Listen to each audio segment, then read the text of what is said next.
arah repatriasi muaranya kemana? Sebetulnya objek-objek yang dikembalikan ke Indonesia ya oleh oleh Belanda sebaiknya dihilangkan sifat kolonialnya. Jadi Masih memuat ya, gaya kolonial. ya Seperti apa? Ya. Assalamualaikum warahmatullahi wabarakatuh, sahabat museum. Ketemu lagi kita di Museum Talk dengan tokoh ini. Beliau ini adalah tokoh yang sebelumnya pernah hadir. Nah, teman-teman, kita bicara kelanjutan dari pembicaraan kita. Kalau sebelumnya kita bicara tentang sosok Djero Latif dalam benda-benda yang dikembalikan oleh Belanda. Nah, sekarang kita bicara lebih luas. Jadi beliau ini, Bang Gegen, kemarin baru pulang dari UGM. Ya, beliau sekolah lagi. Karena beliau di Jogja, dia ke UGM, jadi beda sekolah. Jadi beliau pulang dari workshop dengan tema Reclaiming Narrative of Colonial Object.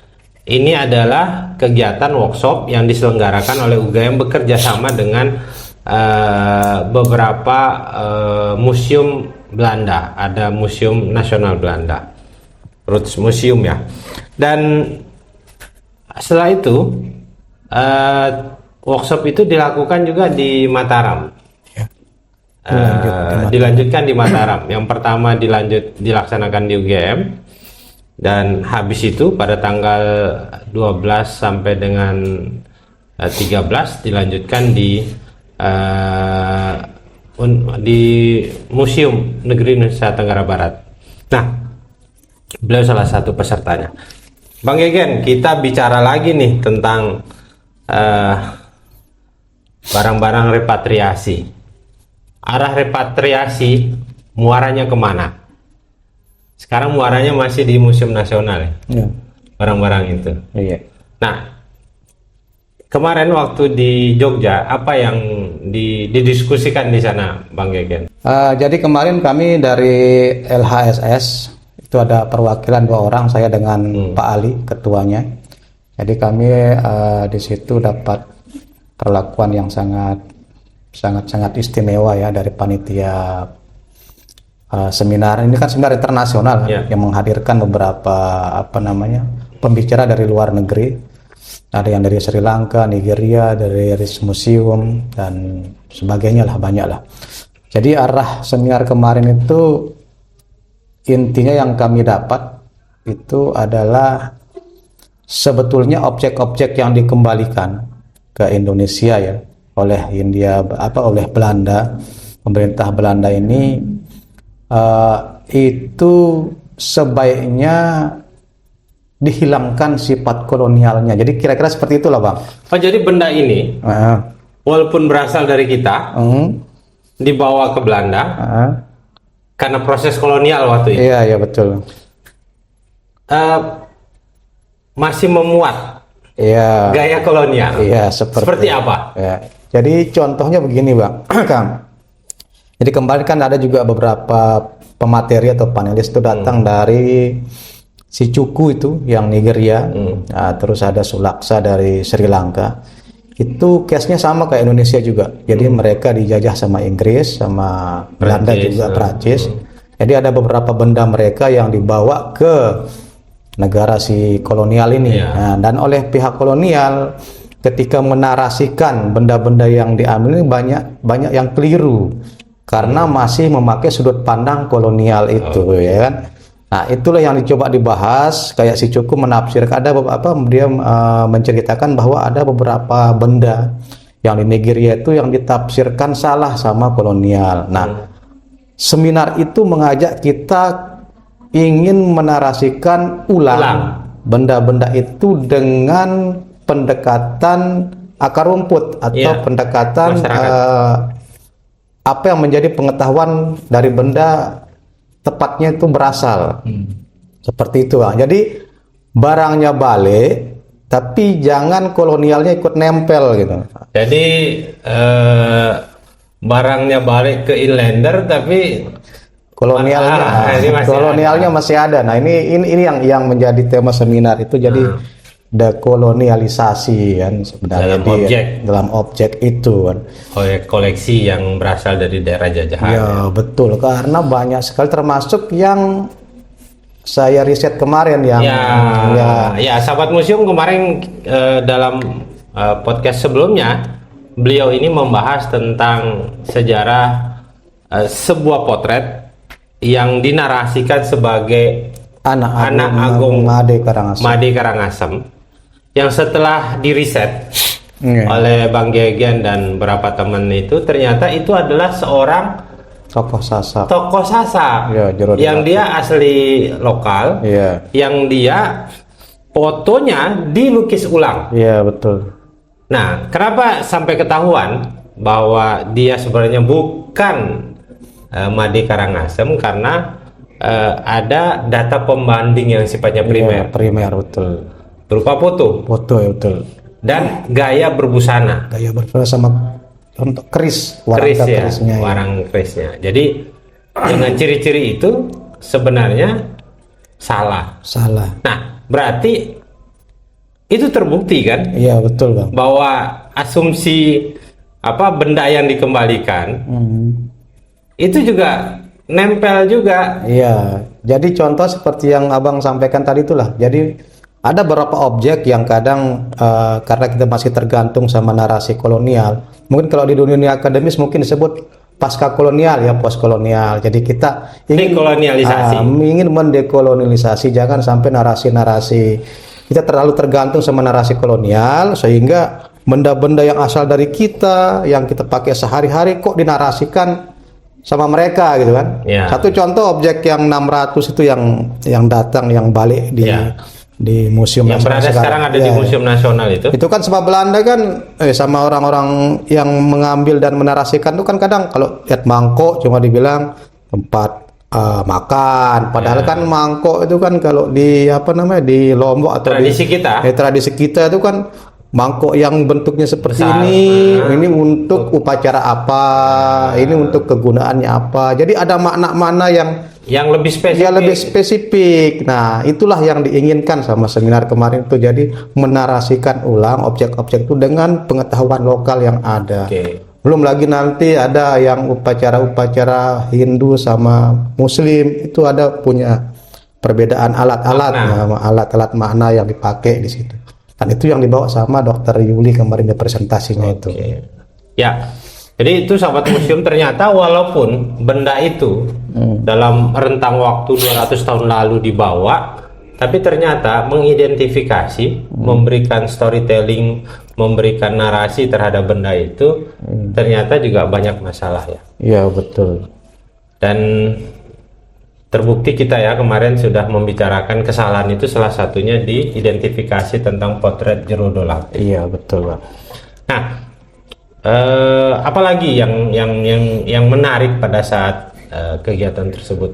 Jadi kemarin itu saya juga sempat menyuarakan kan. Nah, pertama itu yang saya suarakan itu kalau seumpamanya sudah terbukti misalnya dengan data primer yang kami pakai kemarin itu pelabelannya salah kan misalnya, itu mekanisme apa yang harus dijalankan untuk merubah label itu. Yang di museum kan masih terpakai tuh label yang salah itu. Nah, itu mereka belum bisa menjawab, itu mungkin dibilang harus pengajuan apalah segala macam birokrasi gitu. Itu satu. Yang kedua, kami juga menyuarakan supaya benda-benda objek harta rampasan perang Lombok 1894 yang masih sekarang balik di museum itu dikembalikan ke Lombok dengan alasan supaya orang Lombok itu bisa mempelajari sejarahnya sendiri, bisa lebih dekat dengan objek itu. Kalau ke Jakarta kan Bang terlalu jauh kan, naik pesawat, harus ada biaya segala macam, kan tidak semua orang bisa melakukan itu. Nah, dengan baliknya barang ini ke Lombok, diharapkan orang-orang Lombok itu bisa mempelajari sejarahnya sendiri. Walaupun tidak semua masyarakat kita yang setuju ya. Ada yang bilang kalau itu kita pelajari berapa fakultas sejarah yang harus kita buat. Kan sebenarnya tidak seperti itu. Mengkaji itu kan tidak harus dalam institusi pendidikan, tapi kan dalam kelompok masyarakat atau pemerhati individual kan bisa. Iya. Tidak harus buat fakultas ilmu budaya atau sejarah untuk meliti. Iya betul. Tidak mesti. Ya mereka datang ke museum melihat ini ya, saya bisa lebih dekat lagi dengan leluhur mereka, masa lalu mereka seperti itu. Bahkan dibuat skripsi atau S3, disertasi itu kan iya, bisa kan objek. Iya, objek. Misalnya judulnya nih tafsiran terhadap objek Mangkok dalam proses repatriasi gitu. Ya, Kan bisa dibuktikan oh ternyata betul salah gitu kan. Iya. Jadi sebenarnya nggak harus buat fakultas sejarah ya. Iya betul. Nggak Jadi- mesti sih, harusnya ya bisa dikaji lah di sini. Ya itu kan objek yang terbuka, siapa saja bisa mengkaji. Iya betul. Oke, selain itu apa lagi Bang? Yang Jadi kami juga ada di sana? berharap kalaupun dikembalikan, memang di forum itu sepakat memang itu harus dikembalikan ke Lombok, ke asal. ke asalnya, Ke komunitasnya. ke komunitasnya itu memang sepakat dikembalikan ke komunitas. Cuma kami juga memberikan saran, termasuk Pak Kadis juga kebudayaan, Pak Ilham memberikan saran, dan kami juga menyuarakan itu supaya barang-barangnya dikembalikan ke museum daerah NTB. saja, museum NTB saja, karena beberapa pertimbangan kan. Pertama memang museum NTB ini mungkin sudah punya pengalaman untuk merawat Pengalaman merawat barang. Terus yang kalau kedua, ya terus yang kedua itu juga tempatnya menurut kami juga ketimbang ditaruh di tempat-tempat yang tidak layak, available seperti itu, representatif, mungkin museum itu masih layak. Jadi jangan kita berframing istilahnya kayak memframing museum. nggak ada institusi yang layak untuk menerima benda itu di Lombok. Iya, dulu Bang ya, saya cerita dulu saya berpikir memang benda itu layak di Museum Nasional, karena Museum Nasional ternyata itu lebih representatif, penjagaannya apalah gitu. Ketat, lebih wah, Ternyata kebakaran juga itu kan, maksud saya itu relatif lah itu ya. Ya, maksudnya itu saya pikir dulu pandangan saya begitulah. Ternyata museum itu punya standar sendiri, punya standar operasional lah, SOP seperti apa. Jadi saya berpikir juga udah selayaknya lah kalau barang-barang itu mending ditaruh di museum NTB. Oke, itu memang institusinya sifatnya ini punya pengalaman merawat, terus ada orang yang Iya, ada yang orang. mampu merawatnya, Iya. dan memang tersedia anggaran untuk dirawat. Betul.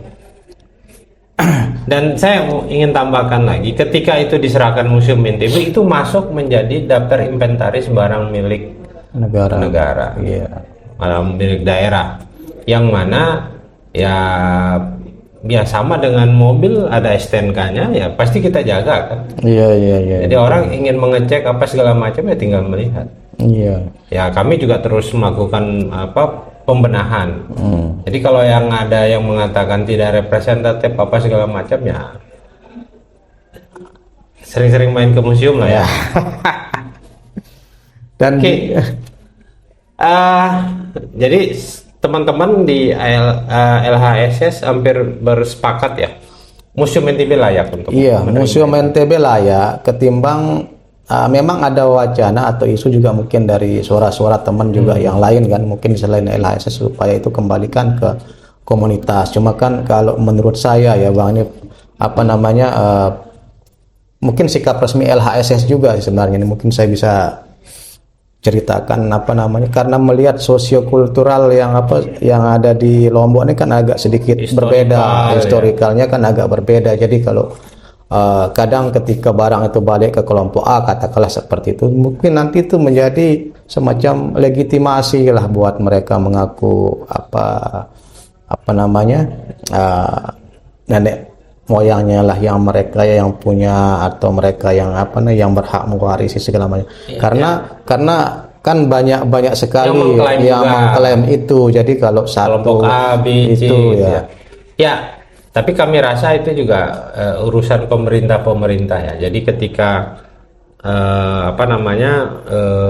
Belanda mengembalikan ke pemerintah Indonesia ya menjadikan urusannya government to government. Iya, betul. Jadi urusannya hukum publik ya. Iya. Jadi bukan wilayah privat lagi. Iya, betul.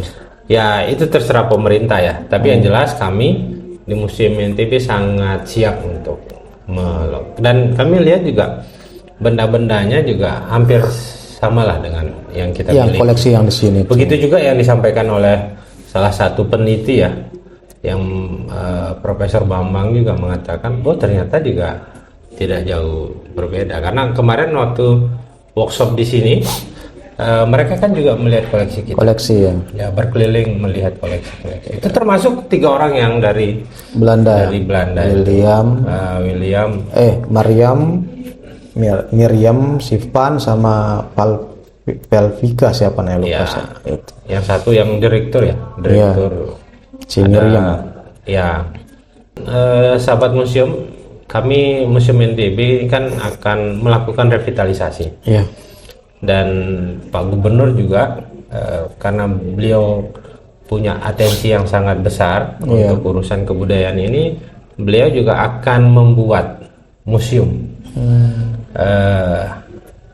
Museum terkait dengan tematik juga.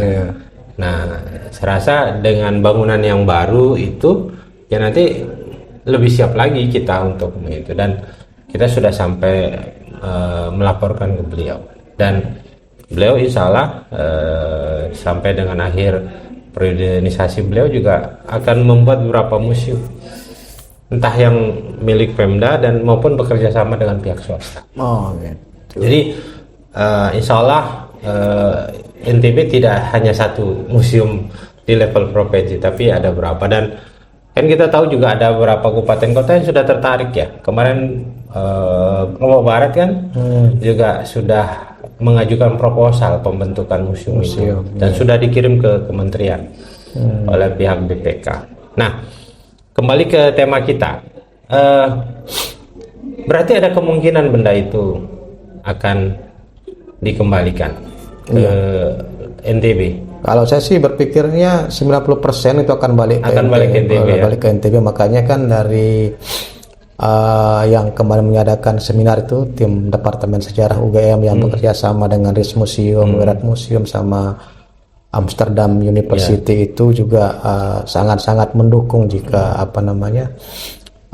itu balik ke Lombok. Cuma kemarin kan setelah dari Jogja mereka balik lagi ke Lombok kan. Kami satu pesawat lagi balik ke Lombok dan mereka berkeliling, dan kami juga mendampingi mereka. Mereka ingin mendengar pendapat orang semuanya kan, makanya diadakan FGD yang hari Senin kemarin. Nah, sebelumnya juga kami juga ajak mereka keliling ke beberapa situs yang ada di Mataram. Terus kemarin terakhir hari apa ya kemarin? Hari Kamis kami ajak mereka ke Mamikngo. Ya. Kami ajak mereka ke keturunannya Lalu Lukman yang ada di Kopang. Terus kami ajak mereka juga ketemu sama Mik Srinata, mantan gubernur NTB, dan rata-rata sih dari tokoh yang 3 itu juga menyatakan kalau senang sekali jika barang itu balik ke Lombok, dan terutama Mik Srinata sih kemarin itu bilang harus balik ke Lombok dan itu harus di museum. Di museum. Jadi itu mayoritas hasil yang Bang Gegen temui, tokoh-tokoh itu mendampingi peneliti ini hampir 90% ya. Iya, hampir 90% lah. Menyetujui balik Lombok. Iya. Jadi teman-teman sekalian, memang di dalam kajian tentang permusiuman kita tahu bahwa benda-benda itu dia memang terikat dengan komunitas. Iya. Nah, kami juga waktu pernah dialog dengan pihak beberapa museum terkenal di Indonesia, di dunia ini, waktu kami ada workshop di Jeddah di tahun 2024. Nah, kami menyampaikan bahwa kan ada tuh beberapa museum-museum besar itu yang sangat bangga bahwa mereka punya artefak dari awal dinasti Islam Umayyah, Abbasiyah gitu ya. Mereka punya mangkok, punya pedang, punya segala macam egalia itu yang klaim sangat dekat dengan sejarah Islam. Nah, waktu itu kami menyampaikan begini, Bang. Kami memang tidak punya objek yang yang wah gitu ya, yang sifatnya ribuan tahun. ribuan tahun. Nah, yang kami punyai adalah objek-objek yang bendanya ada di museum, ilmu pengetahuannya ada di masyarakat, dan ritualnya masih dilaksanakan. Nah, sehingga kami berdebat dengan beberapa pihak museum besar itu, perwakilan itu. Ya kami sampaikan, ya bagi kami museum yang living itu adalah museum yang tidak terpisah koleksinya, bangunan museumnya dengan masyarakatnya. Karena apa tadi? Bendanya ada di museum, pengetahuannya masih berjalan, dan ritual-ritual yang ada dengan benda itu masih terlaksana. Misalnya contoh, kita punya manuskrip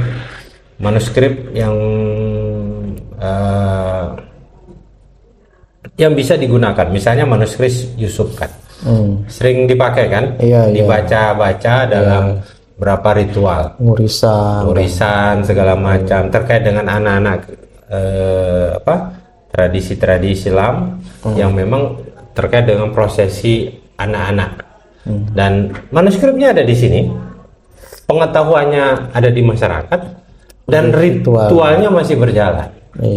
Ini perbedaannya. Jadi walaupun misalnya nih museum Belanda, museum Inggris atau museum Louvre yang ada di Prancis, mereka punya bendanya dari Indonesia, tapi pengetahuannya mereka tidak miliki.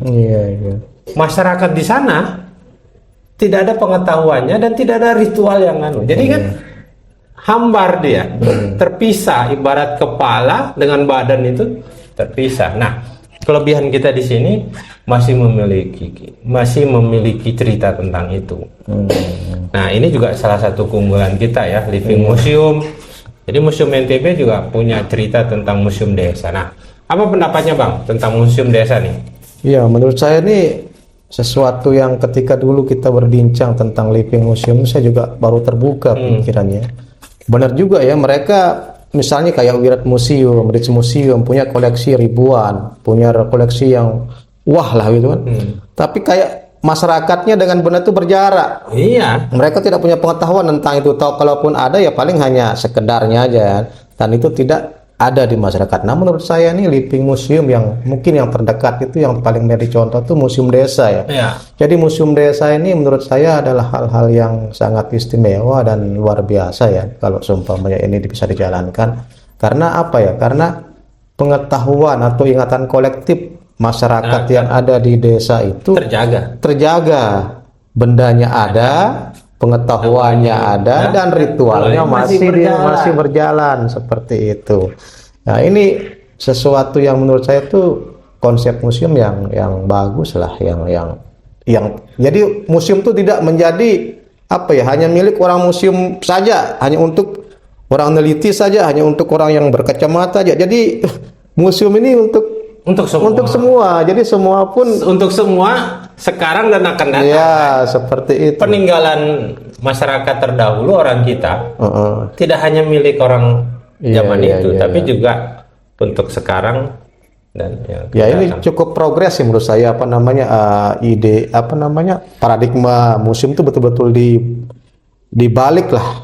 dibalik dari sesuatu yang benda orang harus datang. Bahkan di bukunya Abang itu kan saya pernah baca, jadi orang itu ke museum 2 kali. Seumur hidupnya cuma 2 kali ya. Pertama ketika dia SD, yang kedua dengan tercucunya. Nah, ini yang sebetulnya harusnya memang dia sering datang ke museum. Jadi teman-teman sekalian, sahabat museum, kalau tipe orang yang datang ke museum tuh ada yang datang hanya untuk mengetahui, ya datang sekali, ya seperti yang tadi cerita itu, terus habis itu dia tidak datang lagi. Tapi ada orang yang ingin belajar.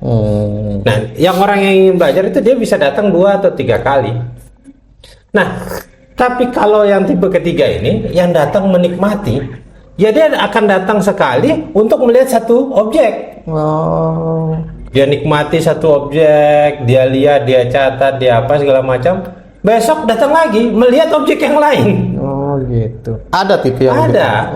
Dan saya pernah mendengar nih di salah satu museum desa kita, di museum yang ada di Kembulan apa namanya Pak Sanusi yang ada di Golong itu. Golong. Nah, jadi di situ kan museum desa. Nih sahabat museum, nanti kita akan podcast dengan beliau.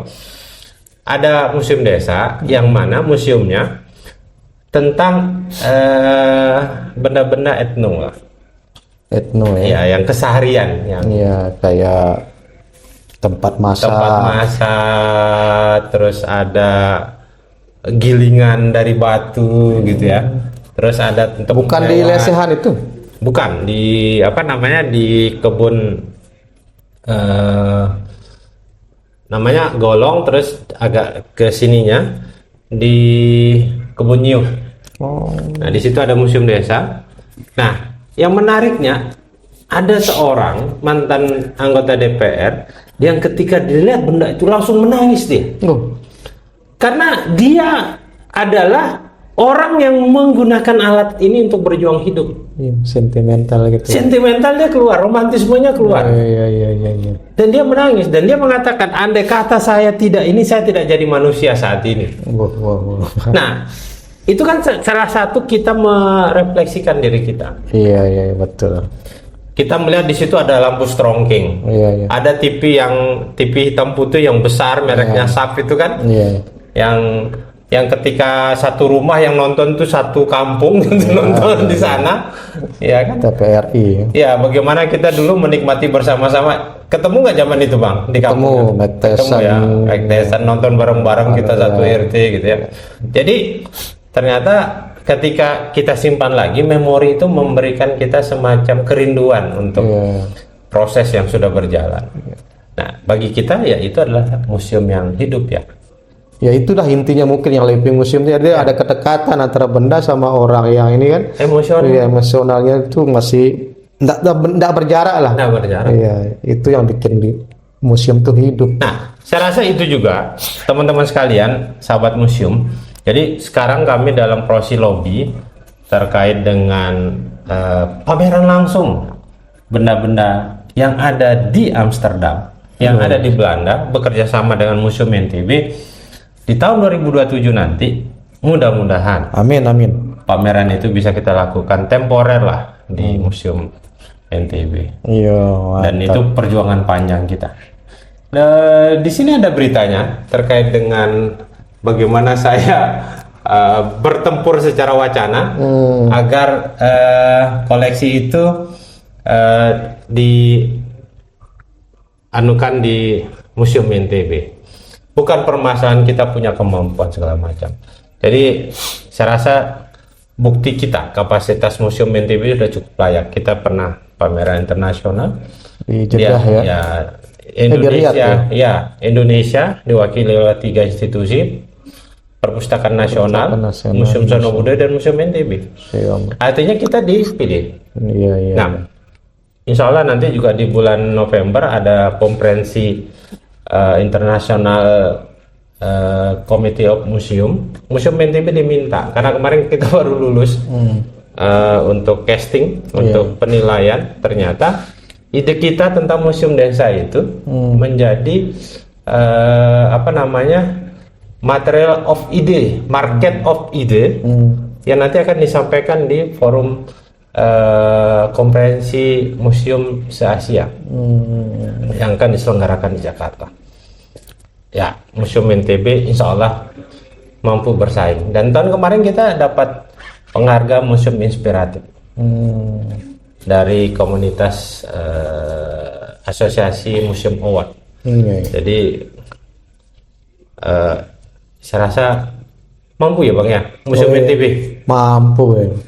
Satu pertanyaan ya, kok saya nanya. Satu yang nanya, saya yang nanya. Saya kemarin tertarik sekali dengan idenya Bang Alam tentang museum. Itu kan tadi yang Bang Ahmad jabarkan kan tentang museumnya ya. Jadi ini Bang Alam pernah menyatakan ke saya di KP Selasar itu bahwa Museum NTB itu ingin jadiin sebagai pusat data ya. Pusat data. Jadi pemajuan kebudayaan. Jadi apa-apa yang orang butuhkan tentang Lombok, tentang Sumbawa itu ada ya. Jadi nanti akan menciptakan sebuah dunia yang dinamis, yang orang ketika ingin belajar tentang sejarah Lombok, dia datang cukup ke museum saja. Itu kira-kira penjabaran seperti apa? Jadi gini, ini kan tahun keempat kita berjalan ya. Iya. Jadi tahun pertama itu adalah kotaku museumku, kampungku museumku, turunannya itu adalah museum digital. Oh, museum digital. Jadi kita platform media sosial kita hidupkan, podcast ini seperti ini ada gitu ya. Dan interaksi kita dengan ini sangat tinggi, bagus. Website kita juga berjalan. Nah, di tahun kedua kita itu membuat rencana strategis itu adalah museum yang unggul berdasarkan penelitian, berdasarkan riset. Iya. Sederhananya begini, kami membuka diri kita di Museum NTB untuk menjadi tempat penelitian terkait dengan kebudayaan, terkait dengan masalah-masalah yang ada di Nusa Tenggara Barat ini, baik yang ada di Pulau Sumbawa maupun yang ada di, dan kita menjadi rekan, kita mau bisa menjadi mitra bagi peneliti-peneliti dan sudah banyak kemarin Perpustakaan Nasional datang ke sini melakukan penelitian terkait manuskrip dan melakukan digitalisasi. Badan Riset Nasional BRIN juga akan datang lagi. Nah, mahasiswa yang S3 kemarin baru datang, mahasiswa S3 dari Universitas Paris. Sebelumnya dari Sorbonne. Dan ini kita bekerja sama dengan UGM. Dengan Museum Nasional Belanda.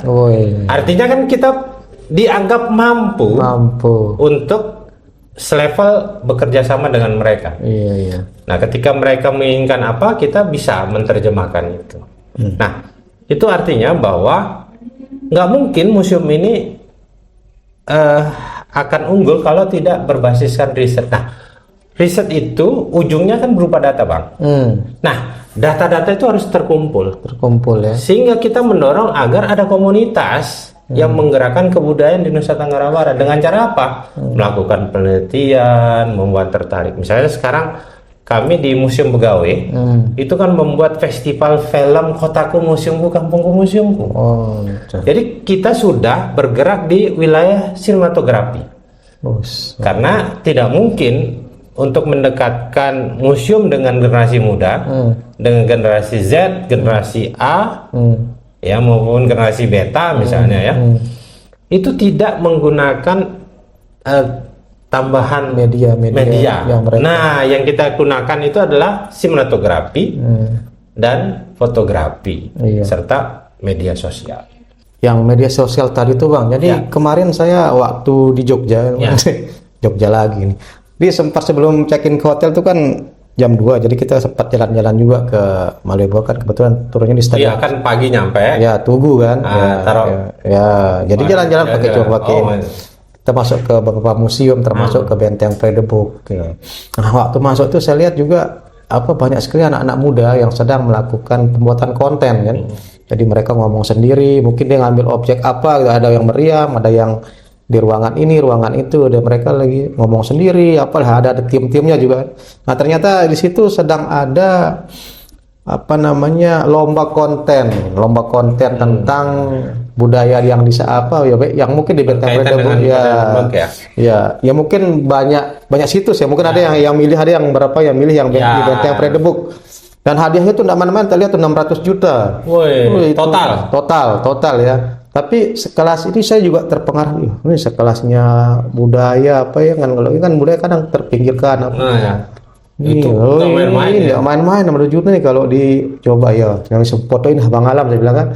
Siapa tahu nanti Bang Alam bikin lomba konten di museum segala macamnya itu kan. Ini kan untuk mendekatkan sama generasi-generasi yang akrab dengan media sosial itu. Itu, Bang. Ya, itu juga kita lakukan ya di Museum Begawe itu kan ada lomba film dokumenter Kotaku Museumku, Kampungku.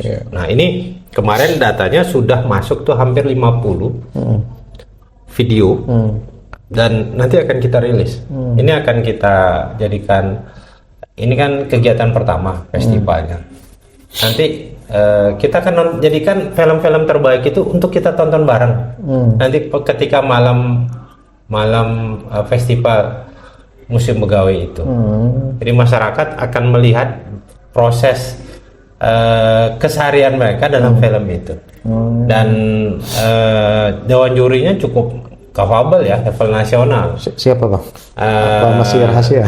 Masih rahasia. Masih rahasia. Dan termasuk yang digunakan oleh National Geographic. Wih, keren, orang Indonesia yang ada di Jakarta. Iya, Jadi kita berusaha untuk melakukan, karena ide tentang kebudayaan. Nah, kembali tadi ya, tentang budaya. Memang Pak Gubernur juga sudah mengatakan bahwa kebudayaan itu harus menjadi arus utama.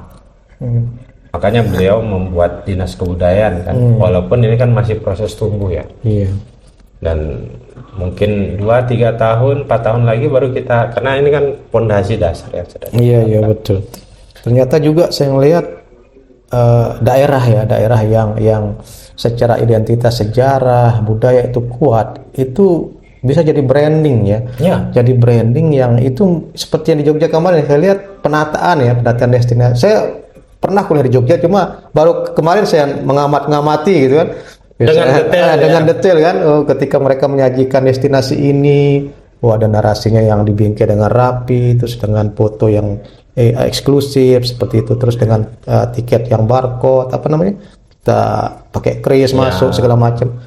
Jadi saya lihat, dengan daerah yang punya branding sejarah atau budaya yang kuat, itu bisa menarik wisatawan yang itu. Dan memang saya sempat bicara dengan Pak Sekda Jogja sebelum kemarin waktu kami berangkat ke Jeddah itu, dalam perjalanan kita ke sana. Jogja tidak lagi bicara tentang objek sekarang, tapi Jogja udah bicara tentang kawasan. Sudah membentuk kawasan dia. Makanya kawasan dari Tugu sampai dengan Keraton. Itu kan kita bisa nikmati itu dengan jalan dari satu tempat ke tempat yang lain. Ya itulah sumbu filosofi Jogja itu. Iya. Nah, garis imajiner itu. Iya. Dan sepanjang kawasan itu kita nikmati sebagai tempat wisata. Iya. Nah, dan memang hasil diskusi teman-teman di Museum NTB, suatu daerah yang tingkat kunjungan pariwisatanya tinggi itu garis lurus dengan jumlah museumnya. Jumlah objek wisatanya itu juga sangat terkait dengan ini. Contohnya Bang ya, di Kabupaten Bantul itu ada 12 museum. 12 museum di kabupaten. Lombok Timurnya belum punya. Artinya di satu kabupaten jumlah museumnya lebih banyak dibandingkan dengan satu provinsi NTB. Kita di sini baru ada 5 Bang. 5 ya. Satu di Pulau Lombok itu museum provinsi. Di Sumbawa, Kabupaten Sumbawa ada 2. Di Kabupaten Bima ada. Walaupun memang prosesnya masih berjalan, tapi kan ada. Itulah makanya kampanye kita Kotaku Museumku, karena mendorong di kabupaten kota. Kampungku museumku, kotaku museumku, kampungku museumku. Alhamdulillah kita cukup sukses di level desa ya. Nah itu yang coba kita ini kan. Dan mudah-mudahan kita, karena ini perjalanan sangat panjang, ini maraton. Dan perlu energi dan kreativitas serta orang-orang yang mau berkurban bersungguh-sungguh di jalannya katanya. Iya, dan Museum NTB sudah memulai itu ya. Ya kita harus memulai lah bersama teman-teman yang memang sepakat dengan kita. Langkah-langkah kecil kan langkah besar diawali dari langkah kecil. Iya. Kita akan melangkah ke arah sana. Yang penting kita terus dengan konsep yang telah kita buat. Itu ya teman-teman sekalian, sahabat museum, tema kita arah repatriasi, muaranya kemana. Dan tadi kita sudah banyak bercerita dan hampir semua memang menginginkan itu Kembali ke dikembalikan Lombok. Memang karena itu adalah milik masyarakat, Iya. komunitas masyarakat Lombok. Dan mudah-mudahan museum bisa menyimpan itu karena kita mampu, kita adalah institusi negara yang memang bertugas untuk itu. Iya. Ada orang-orang yang ininya dan pengalaman kita sudah kita tunjuk. Sambil ya kita masih tetap berbenah untuk itu. Terima kasih sahabat museum, terima kasih Bang Gegen. Siap, Bang Alam. Kita diskusinya sangat menarik pada sore hari ini dan panjang lagi ya. Sahabat museum, insyaallah nanti kita ketemu lagi di channel yang sama dalam tema yang berbeda. Bila taufiq wal hidayah, assalamualaikum warahmatullahi wabarakatuh. Waalaikumsalam warahmatullahi wabarakatuh.